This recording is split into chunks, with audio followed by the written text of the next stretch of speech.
सूरा अल फातिहा आयत 2 अल्हम्दुलिल्लाहि रब्बिल आलमीन।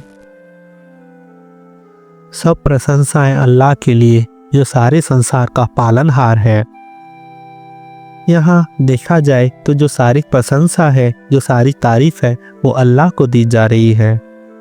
क्यों? क्योंकि वो संसार का पालनहार है। अगर यहाँ देखा जाए तो यहाँ एक प्रश्न उठेगा, एक क्वेश्चन उठेगा कि क्या उठेगा कि अगर अल्लाह को सारी प्रशंसा दी जा रही है, अगर अल्लाह को सारी तारीफें दी जा रही हैं, तो जो दुख है, जो तकलीफ है, जो बुराइयां हैं, फिर उनका जिम्मेदार कौन होगा? उनका भी जिम्मेदार अल्लाह ही तो होगा। यह प्रश्न उनका बिल्कुल ठीक है। अगर वो तारीफ का जिम्मेदार हो सकता है तो वह निंदा, बुराई, इन सब का भी तो जिम्मेदार होगा।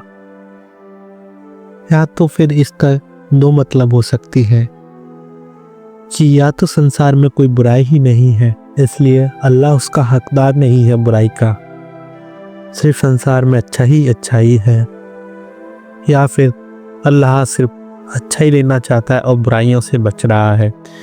अगर हम पास से देखें तो हमको संसार में चोरी, डकैती और अनेक प्रकार की ऐसी दुख, दुविधा, पीड़ा, कष्ट देखने को मालूम पड़ेंगे, क्योंकि संसार के हर कदम पे बुराई है। हमने न जाने कितने लोगों को अपने सामने तड़पते देखा, बीमारियों से ग्रस्त देखा, और कितने ही बच्चों को, छोटे बच्चों को हमने अपनी सामने मृत्यु को जाते हुए देखा, और कितनी ही बच्चों की हमने जिंदगी खराब होते हुए देखी। तो संसार में कितनी बुराइयां हैं, यह हमको देखने को मालूम पड़ेगा, और यहाँ से यही लगेगा कि ये जो अल्लाह है वह बुराइयों से बच रहा है और जो तारीफ है वह ले रहा है। पर अगर हम इसको दूसरे विचार से देखें, दूसरी सोच से देखें, जैसे कि हम अपने छोटे जीव को देखें, अपने से जो छोटा जीव है, जैसे एक जीव चींटी। अगर हम चींटी को दूर से देखें तो हमको क्या पता चलेगा कि चींटी कभी दाना ले जा रही है, कभी दाना ले जा रही है तो उसके दाने को कोई और चींटी चुरा रही है। जब कोई और चींटी चुरा रही है तो कभी कभी चींटियां साथ में काम करती हैं, कभी चींटियों की साथ में लड़ाई होती है, कभी लड़ाई में एक आध चींटी मर भी जाती है। तो ये हमको दूर से देखने को मालूम होगा, पर अगर हम वहीं उस चींटी होते हम तो ये हमारे लिए क्या होती है, कष्टमय जिंदगी होती, और हम क्या अपने ही सर्वाइवल के लिए फाइट करते। ये हमको अपनी जिंदगी कष्ट में ही दिखाई पड़ती। पर अगर हम वहीं अब मनुष्य बन के देख रहे हैं उस चींटी को, तो हमको क्या लग रहा है कि जो हो रहा है वह अच्छे के लिए हो रहा है। जो चींटी लड़ रही है, जो चींटी बढ़ रही है, वो उसमें किस में मदद हो रहा है कि वो चींटी इवॉल्व हो रही है। कि कैसे? कि जैसे मनुष्य भी एक दिन क्या था, एक पानी में से निकला हुआ एक छोटा सा जीव था, आज वह मनुष्य एक चेतना जिसके अंदर एक कॉन्शियस माइंड है वह बन चुका है। तो हो सकता है कि 1 लाख साल बाद, 2 लाख साल बाद वह चींटी भी मनुष्य की तरह ही बन जाए। जब चींटी मनुष्य की तरह बन जाए तो जो मनुष्य है वो भी तो इवॉल्व होगा, वो भी तो कुछ बनेगा।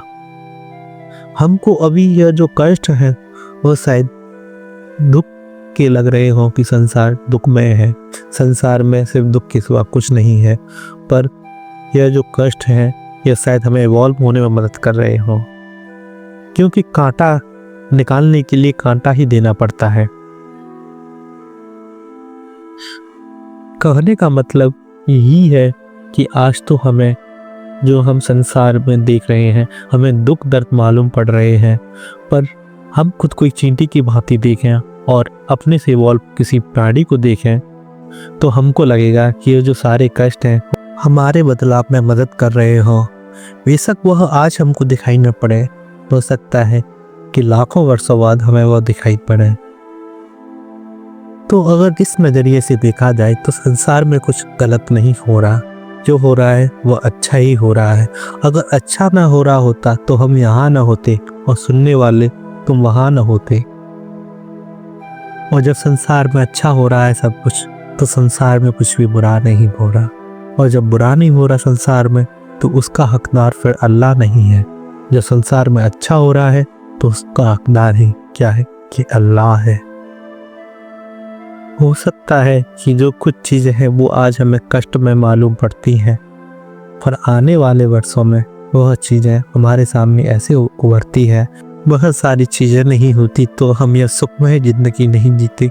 पर यहाँ से और भी लोगों का प्रश्न हो सकता है कि जो बच्चे होते हैं छोटे छोटे, वह तो मृत्यु को प्राप्त हो जाते हैं, और जो छोटी छोटी लड़कियाँ होती हैं उनका क्या दोष होता है।